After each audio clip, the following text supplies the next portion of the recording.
그런즉 선줄로 생각하는 자는 넘어질까 조심하라.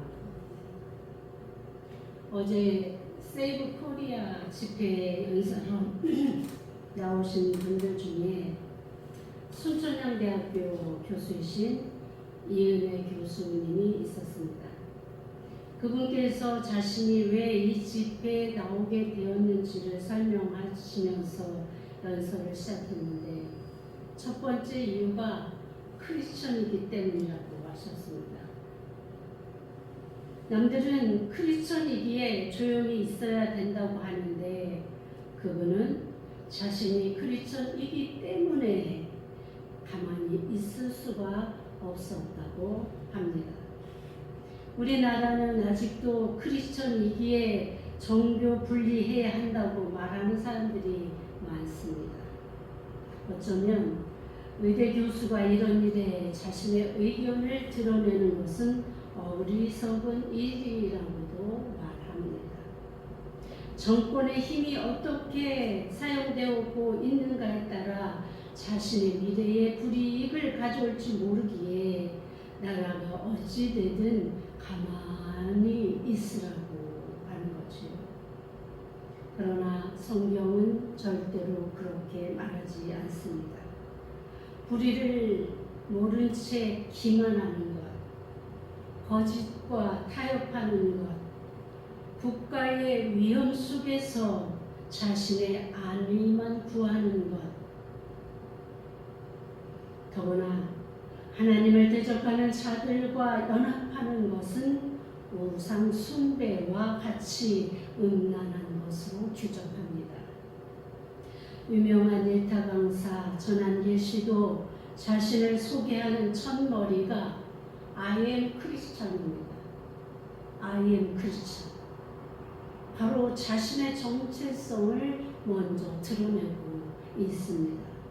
저는 그들의 모습을 보면서 저들이 당당하게 자신의 첫머리를 나는 크리스천입니다를 외칠 만큼 주님 앞에 부끄럼 없이 살아가고 있는 믿음의 사람들임을 부러운 마음으로 지켜봅니다. 과연 우리 중에 저들과 같이 세상 아무 데서나 I am 크리스천을 외칠 수 있는 사람들이 얼마나 될까요? 그 사람을 알려면 그 사람의 열매로 판단하라고 성경은 기록하고 있습니다. 앞에서 예를 들은 두 사람을 저는 잘 알지는 못하지만 그들의 말과 행동으로 충분히 그분들을 알아볼 수 있는 것입니다. 지난 1년 동안 우리나라의 의료 행정 분쟁으로 의료계에 있는 사람들의 윤 대통령에 대한 평가는 아주 부정적입니다. 이 교수님도 그 부분을 인정했습니다. 그러나 자신들의 입장보다는 국가를 살려야 하는 문제 앞에서 자신이 택한 길은 바로 자유 대한민국을 살리기 위해서 대통령 탄핵 반대의 입장을 서게 되었다는 것입니다. 우리가 잘 아는 전한길 씨 역시 자유 대한민국을 살리기 위해서 자신의 생업마저 포기하며 온 국민들에게 깊은 공감을 불러일으키면서 계몽에 나간 분 아닙니까? 만약에 이분들이 자신들의 삶에서 크리스찬으로서 조금이라도 흠잡힐 문제를 갖고 있었다면 아마 지금쯤 난리가 났을 것입니다. 그 흠집은 티끌이 눈덩이가 되고 온 지구를 눌러찍을 만큼 불어나서 한 군데도 더 나가지 못하게 인생 전부가 부정되고 폭가루가 되어 날려버렸을 것입니다. 그런데 누구도 이 두 분의 삶을 가지고 말하는 자가 없는 것입니다. 말할 건덕지조차 주지 않을 만큼 저들이 그리스도인으로 잘 살아가고 있다는 것 아니겠습니까? 그리스도인들의 삶이 어떠하여야 하는지를, 아니 어떻게 했을까를 다시 고민해 보아야 하지 않겠습니까? 단지 저 두 분이 국가를 위해서 하는 일에 국한해서가 아니라 삶 자체에 대한 주변의 평가에 우리가 좀 더 관심을 가져야 하지 않을까 하는 마음입니다. 본문은 고린도 교회에서 일어난 문제를 다루고 있습니다. 그들에게는 이방에서 개종된 그리스도인들이 예전의 습관을 버리지 못하고 여전히 우상의 제물을 먹는다든가 그 우상을 섬기는 의식에 참여하여 여전히 음란한 생활을 즐기는 사람들이 일으키는 문제 앞에서 어떻게 해야 하는지에 대한 가르침을 주고자 하는 것입니다. 바로 이스라엘의 실패한 역사를 소개함으로 자유를 남용으로 우상 숭배에 빠져들 가능성이 짙은 고린도 교인들에게 바울은 교훈을 주고자 하는 것입니다. 현대 심리학에서 많이 사용하는 거울 치료 방법이 있습니다. 타인을 통해서 자신의 문제를 깨닫게 하고 그리고 그 행동을 교정하게 하는 치료법인데 많은 효과를 기대하는 치료법입니다. 출애굽한 이스라엘이 하나님의 특별한 은혜를 받았음에도 죄를 범함으로 약속의 땅 가나안에 입성하지 못하고 죽을 수밖에 없었던 사실을 타산지석으로 삼아야 한다는 것을 바울은 말하고 싶은 것입니다. 과거 이스라엘의 멸망의 길이었다면 현재 고린도 교인들 역시 이 멸망의 길에 서 있음을 말하고 있는 것입니다. 그들이 구름 기둥의 안내를 받고 홍해 바다를 건넌 것을 세례를 받는 것으로 광야에서 신령한 만나를 먹고 반석에서 내는 물을 마시는 것을 예수 그리스도의 살과 피를 마신 것으로 그들의 이해를 돕고 있습니다. 당시 고린도 교인들은 성례전에 참여하여 성찬에 참여하는 것만으로 이후의 모든 죄악에 대한 심판이 없어질 것이라는 잘못된 생각들을 가지고 있었습니다. 마치 우리나라의 구원파들이 가지고 있던 생각과 같은 생각이지요. 그러니 이 바울의 이스라엘의 역사에 대한 회고는 참으로 시의적절한 것입니다. 죄악된 저들의 행위에 대한 하나님의 심판을 알려주므로 자신들의 잘못된 생각과 질문에 답하고자 하는 것입니다. 우리가 조심자들에 대해 조심스러운 태도를 보이는 것처럼 바울도 이들을 교훈하는 데 상당히 조심스러워하는 모습을 보게 됩니다. 직접적으로 무엇이 잘못되고 무엇을 고쳐야 되고 이러한 방법을 택하지 아니하고 이스라엘의 역사를 가르침으로 저들 스스로가 어떻게 살아야 하는지를 깨닫게 하는 그런 방법을 택하고 있는 것입니다. 구름 가운데 있고 바다 가운데로 지난 것, 신령한 식물과 음료가 이스라엘 백성에게 구원을 보장해 주지 않았듯이 세례와 성만찬을 통해서도 구원을 보장해 주지 않는다는 것을 구체적으로 가르치고자 하는 것입니다. 이스라엘 민족에게 가장 큰 문제거리가 무엇입니까? 선민사상. 자신들은 하나님께서 택하신 백성들이기 때문에 자신들이 어떠하든지 하나님 자신들의 하나님뿐이고 자신들을 지켜주실 것이고 그 모든 죄악에서 사해 주실 것이고 이렇게 착각하고 있는 그들의 선민 사상과 오늘 고린도 교회가 성례전 그러니까 세례를 받고 성만찬에 참여만 하기만 하면 그 이후에 자신들의 모든 죄가 하나도 남기지 않고 그저 씻김받고 용서받고 구원받는다고 생각하는 것과 갔다는 것을 이야기하고 있습니다. 그렇다면 이제부터 바울이 이들에게 제시하고 경고하는 죄악에 대해서 살펴봅시다. 첫 번째는 출애굽기 32장의 우상 숭배의 사건입니다. 시내산에서 금송아지를 만들어 놓고 자신들의 신으로 부르며 뛰어놀았던 사건입니다. 기억하시지요? 여기서 놀고 뛰노는 것으로 그치지 않고 이 놀고 뛰노는 것은 마지막은 성적인 음란을 행하는 그것까지 이르는 것을 말하고 있습니다. 모세에게 속하여 구름과 바다에서 세례를 받고 다 같은 신령한 음식을 먹으며 다 같은 신령한 음료를 마셨으니 이는 그들을 따르는 신령한 반석으로부터 마셨으니 그 반석은 곧 그리스도시라. 하나님의 은혜 가운데 이들이 홍해를 건너고 애굽을 출애굽할 수 있고 신령한 만나와 반석에서 내는 그 맛있는 물을, 시원한 물을 마시게 된 것은 하나님의 은혜였음을 고백하는 것입니다. 그러나 그들의 다수를 하나님께서 기뻐하지 않으셨다, 이렇게 말씀하십니다. 그 이유가 바로 첫 번째 나타나는 이 출애굽기 32장의 우상 숭배 사건입니다. 당시 고린도 교인들은 이방 신들을 섬기던 자들이 개종한 상태입니다. 그러니까 이들은 초신자 상태예요.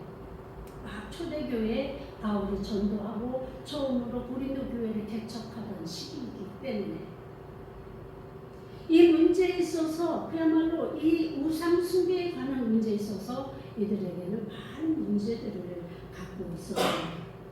우상에게 절하는 문제, 우상에게 절한 음식을 먹는 문제, 더 나아가서 우상 숭배의 의식대로 우상 신전의 여사제들과의 음란 문제, 이런 여러 가지의 문제를 가지고 있었는데 여기에 대해서 직접적인 가르침보다는 이스라엘의 우상 숭배로 인해서 저들에게 어떤 심판이 미쳤는지를 이야기함으로 스스로 절제할 것을 권하고 있는 것입니다. 마치 부장에서 자신의 사도 권한을 다 사용하지 않고 있다라는 것을 전제하고 이 말씀을 시작합니다. 무슨 의미입니까?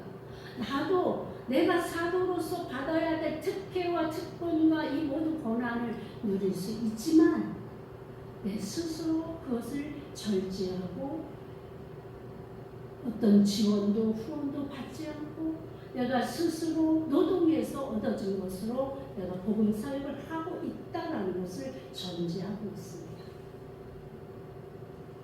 그러면서 이들이 얼마나 그 절제, 죄의 사슬에 묶여 있다가 하나님의 그 영적 자유를 누릴 수 있는 하나님의 자녀로 자신의 그 정체성이 바뀌었을 때 이들이 그 자유를 하나님 안에서 하나님 말씀으로 하나님 능력으로 누리는 것이 아니라 인생의 육체의 세상의 정욕과 탐욕을 탐하는 데 사용하고 있다는 것을 말하고 있는 것입니다. 자유와 방종의 차이를 말하고 있는 것입니다. 두 번째는 민수기 25장의 음행 사건을 다룹니다. 모압을 지나며 모압 여인들과 음행하고 바알 부호를 경배한 사건입니다. 바알 부호를 경배한 두령들은 목매어 죽이고 이 사건으로 연명이 돌아서 24,000명, 민수기에는 24,000명이라 기록되어 있고 오늘 고린도서에서는 23,000명이라고 기록되어 있습니다.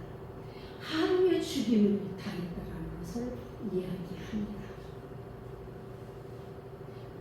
그들의 다수를 하나님이 기뻐하지 아니하셨다. 기뻐하지 않은 이유 두 번째, 음란. 그들이 광야에서 멸망을 받았느니라. 이러한 일은 우리의 본보기가 되어 우리로 하여금 그들이 악을 즐겨하는 것 같이 즐겨하는 자가 되지 않게 하려 하니 그러니 너희는 음행하지 말아라 이야기하고 있습니다. 세 번째는 민수기 21장의 불뱀 사건입니다. 백성이 호르산에서 출발하여 홍해 길을 따라 에돔 땅을 우회하려 하였다가 길로 말미암아 백성의 마음이 상하니라. 백성이 하나님과 모세를 향하여 원망하되 어찌하여 우리를 애굽에서 인도하여 내어 이 광야에서 죽게 하는가. 이곳에는 먹을 것도 없고 물도 없도다.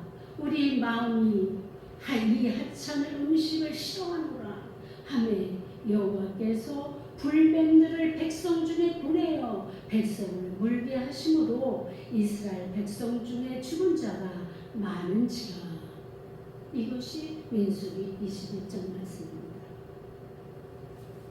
시험하다가, 이 시험하다가라는 이 헬라어는 에페이라산이라는 말인데 하나님의 선하심, 능력, 지혜 그런 것들을 그릇된 동기로 하나님이 우리가 이렇게 불평하고 말하면 하나님이 또 다른 것을 주실까 안 주실까 이 악한 동기로 하나님의 주신 것을 감사하고 은혜를 생각하며 하나님께 나아가야 될 이 이스라엘 백성들이 오히려 자신들의 욕심을 따라 하나님을 테스트하고 이 시험하다라는 말이 바로 악한 마음으로 하나님의 능력을 평가하는 것, 시험하는 것 이렇게 해석하고 있습니다. 그러니까 이 이스라엘 백성들은 또 다른 먹을 것을 요구하면서 하나님께서 주신 것을 하찮다고 불평하며 하나님의 선하심과 능력에 대해 이렇게 불평하고 있습니다. 그들을 향해 불뱀을 보내신 것입니다. 당시 고린도 교인들은 우상 숭배를 함으로써 율법으로부터 해방된 그리스도인들의 자유를 남용하고 있었던 것입니다. 이들은 이교도의 축제에 참여하면서 하나님께서 자신들을 우상 숭배에 빠지지 않도록 구원해 주실 것인지 또는 그런 죄를 범하였다 할지라도 깨끗이 용서하고 관용하실 수 있는지를 시험했던 것입니다. 내가 이 죄를 범했는데 나는 성례전에 참여했던 사람이니 하나님께서 내가 그곳에 내 발로 걸어갔지만 나의 온몸을 지키사 내가 시험에 들지 않게 하시지 않을까? 얼마나 언어도덕입니까? 자신이 선택해서 그곳에 갔습니다. 그래놓고 하나님께서 자신을 다 막아서 미혹되지 않도록 해주실래나? 그런 능력이 있으실까? 이러는 거죠.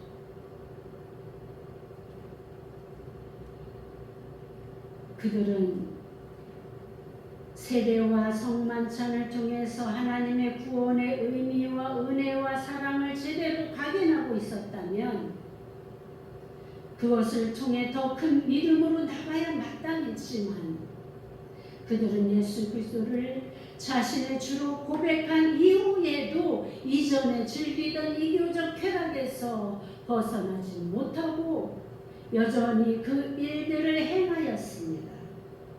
그러고도 그들은 하나님께서 주신 다양한 은사와 영적 지식을 자랑하면서 스스로 교만하여져서 하나님 안에서 자유를 누리는 것에 대해 잘못된 해석을 가지고 있었던 것입니다.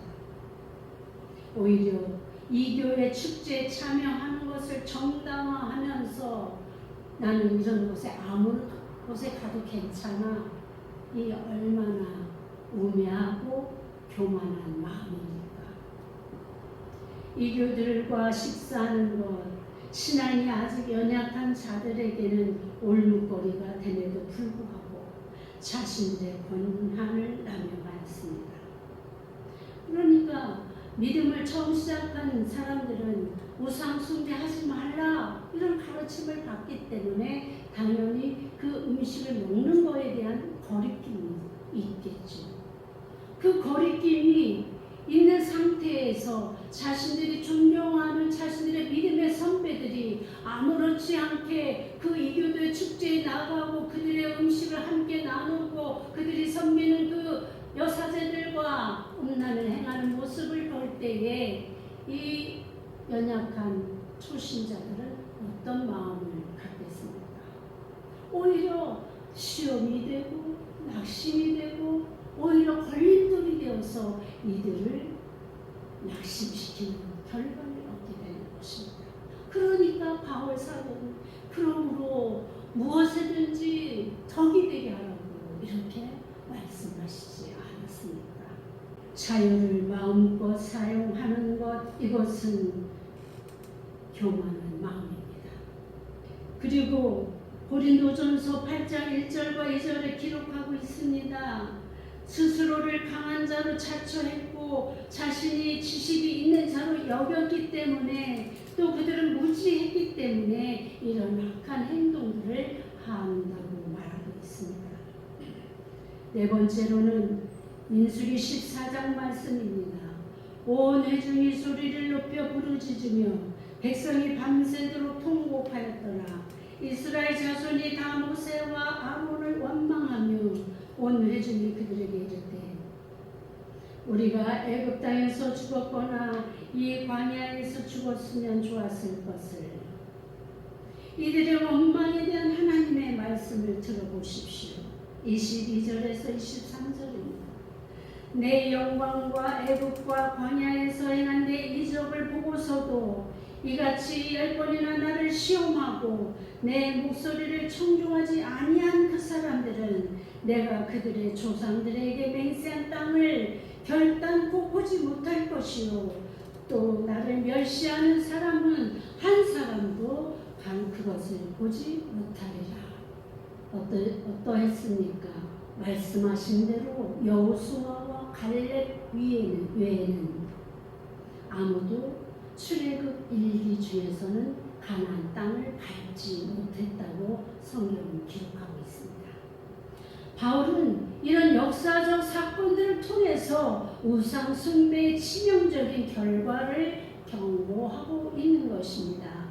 불평하고 원망하는 자들에 대해서 하나님께서 내리신 심판이 바로 가나안을 보지 못하리라. 결국 이 말씀은 천국에 들어갈 수 없을 것이다 라는 말씀과 대치되는 말씀입니다. 우리는 이런 것들을 보면서 고린도 교인들이 어떻게 우상에 대해 답을 내릴지를 가르치고 있는 바울의 모습, 그 속뜻을 알 수 있습니다.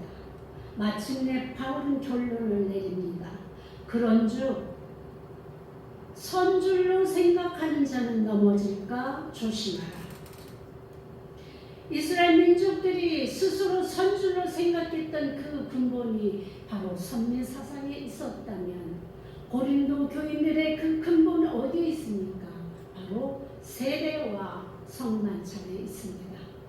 그러나 분명한 것은 선줄로 생각하는 것, 이것으로 하나님은 모든 사람들을 구원에 이르게 하지 않겠다라는 명확한 답을 내놓고 있다는 것을 알아야 되는 것입니다. 선줄로라는 이 말은 신앙에 아무런 흠이 없는 온전한 상태를 말합니다.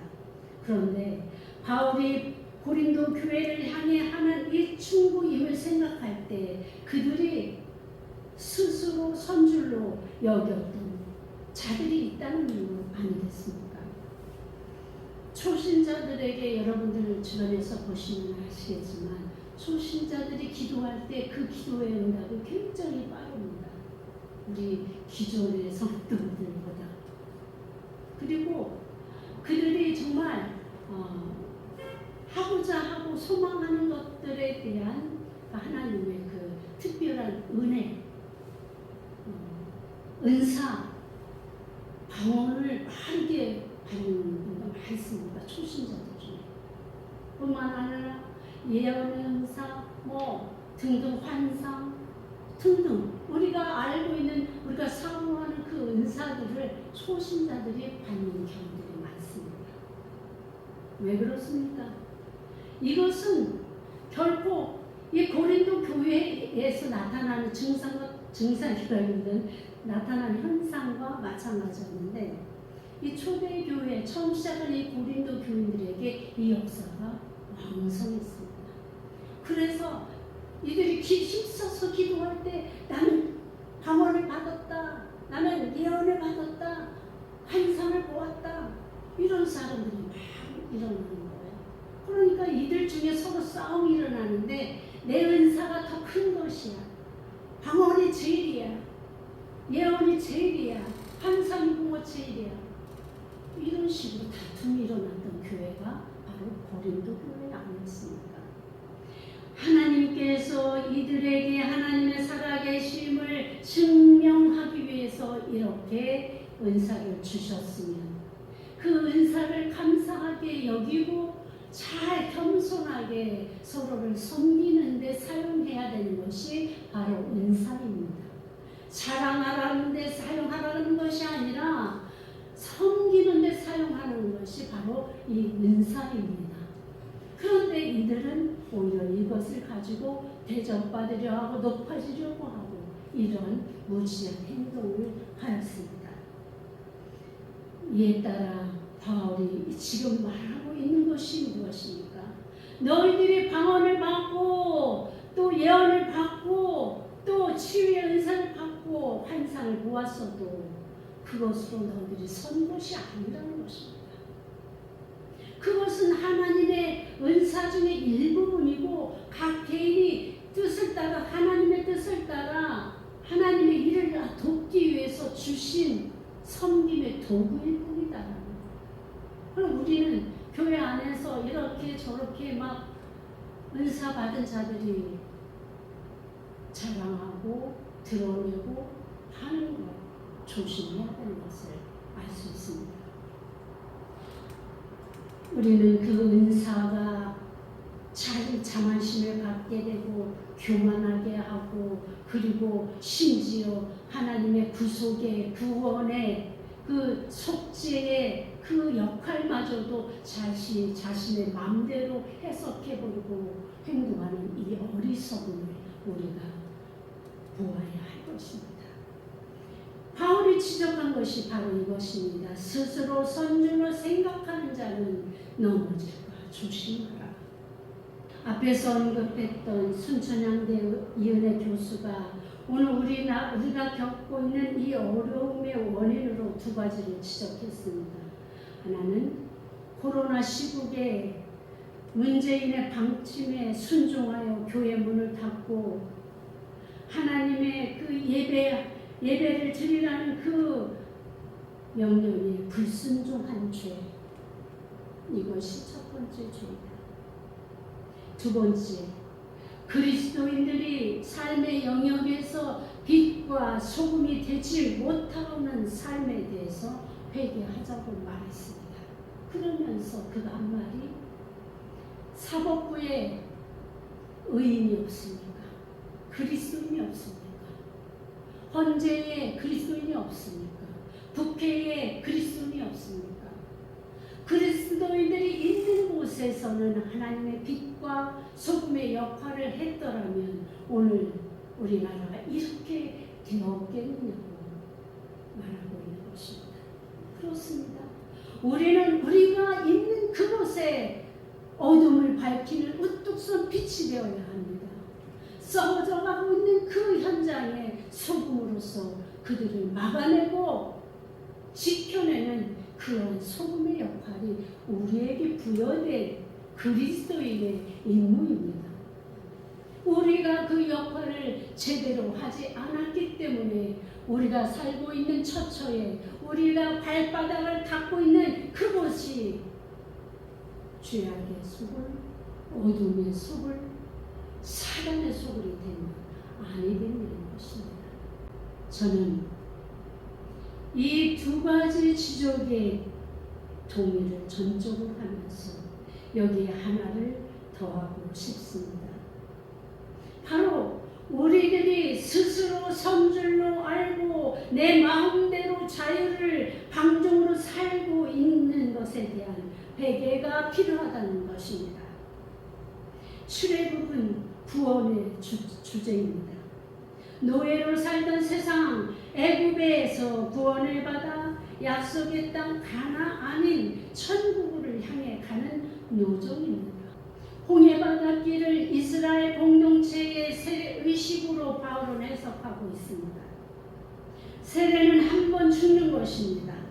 죄악된 세상에서 죽고 새로운 피조물로 거듭나는 의식입니다. 생명을 향해 가는 자기 포기이며 직전의 삶을, 이전의 삶을, 예전의 삶을 물속으로 장사하는 것입니다. 하나님의 사람으로 거듭난 인생을 향한 결단이고 하나님의 자녀로의 새로운 탄생입니다. 오직 하나님이 나의 하나님이심을 마음으로 믿고 입으로 시인하며 믿음으로 확신하며 살아가는 삶입니다. 단지 우리가 행한 그 세대가 물속에 들어갔다 나오는 이 외식적인 형식이 그게 다가 아니라는 것을 우리가 알아야 하는 것입니다. 예수님께서 성만찬을 베푸시면서 기억하라 하신 이유가 어디 있겠습니까? 바로 우리의 죄를 주의 보혈로 씻어내고 주님의 몸을 우리 몸으로 모셔드리면서 우리가 주님과 같이 변화된 삶을 살아가려고 하는 것 아니겠습니까? 우리가 이렇게 아스라엘 기억 너머로 세례의 의미가, 성찬의 의미가 잊혀질 때 주님이 서 계시던 곳에 우리 스스로를 스스로 선자로 착각하고 있는 것은 아닙니까? 믿음의 연륜이 더할수록 교회에 쌓아놓은 공력이 더 클수록 주님의 은혜는 사라지고 자신의 업적을 앞세우기 시작하는 많은 사람들을 보게 됩니다. 그리고 고린도 교인들이 그러했듯이 자신들보다 연약한 자들을 무시하고 함부로 비판하고 정죄하기 시작합니다. 모든 기준은 자신에 듭니다. 자신이 한 것처럼 하지 못하면 죄요, 자신이 한 것처럼 따라오지 못하면 그 사람은 죄인이라고 정죄하는 것입니다. 자신을 살리신 하나님의 은혜는 사라지고 자신이 세우는 그 업적 위에 권위와 권세를 세워놓고 스스로 선줄로 착각하고 방종에 이르는 것입니다. 하나님께서 받으셔야 할 그 영광을 자기가 차지합니다. 주변의 성도들로부터 칭송받는 것, 이것은 하나님의 영광을 자신이 독차지하는, 도적질하는 것과 같다라고 이야기합니다. 바리새인과 사두개인들이 넘쳐납니다. 이것이 바로 작금의 교회의 경력자들, 소위 잘나가는 교회 안의 권력자들의 행태입니다. 어떻게 생각하십니까? 교회는 다니지만 하나님 나라에 관심 없는, 그저 왔다 갔다 하다 보면 천국에 가겠지, 눈뜬 봉사와 같은 사람들. 교회 밖에서의 빛과 소금이 되기 위해 우리는 교회 안에서 이 고질적인 악습을 먼저 고쳐야 하지 않겠습니까? 5절 봅니다. 그러나 그들이 다수를 하나님이 기뻐하지 아니하셨으므로 그들이 광야에서 멸망을 받았느니라. 바울이 고린도 교회 교인들을 향해 하고 싶었던 핵심적 경고의 말씀이 아니겠습니까? 사순절이 시작되었습니다. 주님이 걸어가신 겸손의 길, 섬김의 길을 우리 삶에서 실천되어지는 한 주가 되어지길 주님의 이름으로 축원합니다. 기도하시다. 아버지, 그렇습니다. 우리가 저 욕하고 정죄하고 비판했던 이스라엘 그 선민 사상에 찌들어 있었던 그들과 바리새인과 사두개인과 고린도 교인들과 무엇이 다릅니까? 우리도 여전히 못되신 하나님을 자랑하며 오랫동안 몇십 년을 주님 앞에 교회에 들락거린 것을 자랑하고 그곳에서 우리가 헌신한 것을 자부심 삼으며 연약한 자들을 섬기지 못했던 우리들과 무엇이 다릅니까? 하나님, 용서하여 주옵소서. 하나님, 이제 우리가 이런 어리석음에서 벗어나게 하시고 어린아이와 같은 어리석음에서 벗어날 수 있도록 도와주시옵소서. 주님의 참된 말씀, 주님의 참된 지혜, 주님의 참된 그 윤리와 규례를 따르는 것뿐만 아니라 주의 계명을 따라서 우리가 이 땅에서 우리와 함께하는 이웃과 함께 세상을 비추고 세상의 썩어짐을 방지하는 소금으로 우리가 오늘도 내일도 여전히 주님 앞으로 달려가게 하여 주옵소서. 예수님의 이름으로 기도하였습니다.